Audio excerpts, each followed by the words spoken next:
For links and information on how to get involved, see the description below. Here's a personal question for the residents of Burlington, Vermont.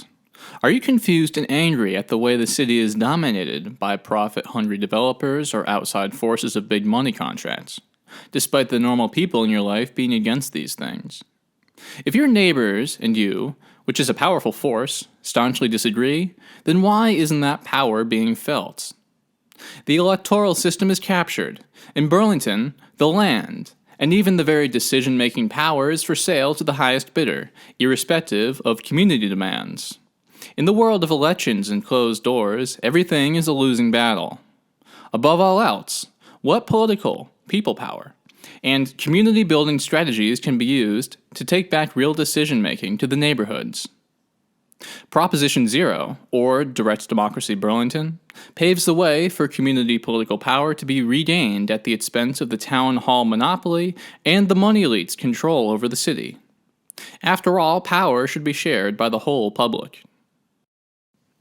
So what is Prop 0?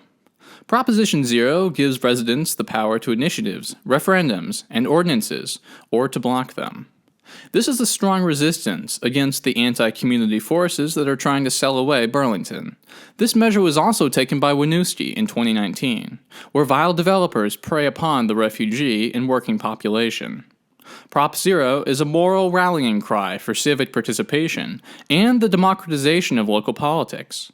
It will safeguard the rights and status of the marginalized by giving all people direct access to the power process. Here's a brief history of democracy in Burlington and why the struggle is so important today. Taking away people's access to power is the most crucial step if you want to make a buck. Burlington and the Green Mountains have had a long history of democracy. The indigenous Abenaki Society of Women's Central Political Consensus existed for thousands of years before the arrival of English settlement. The city was chartered by the English in the tradition of Puritan egalitarianism as a town hall democracy, where the legislative process was open to all people. This changed during the 1860s after a long battle by the new class of industrialists to reform the city around a powerful mayor who would protect their interests.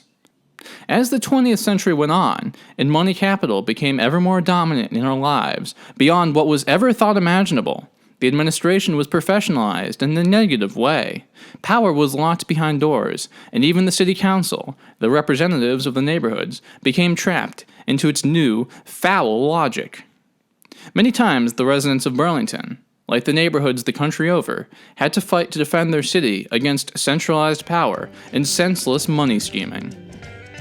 Again, the neighborhoods have been stirred to resist. We must once again take up the mantle of solidarity and free life, and defend ourselves from the encroaching domination, simply because we are here and this is our home. Proposition 0 is a fantastic tool of resistance. The city charter must be changed to incorporate it in the voices of all people with it. With new ideas and new creativity, we stand a better chance now than ever before to resist the evil of money capital and push back. Where will the imagination and energy take us? A better world is not just possible, but being built with our own hands and voices to foster a new spirit of direct, face-to-face democratic politics. This involves you. Join the movement to restore the vibrancy of a free political city. We must be fearless and motivated by the love for our city and our neighbors, and a desire to live a better life. To be practical and aware of the possibilities, we must live in the knowledge that the impossible is in our grasp.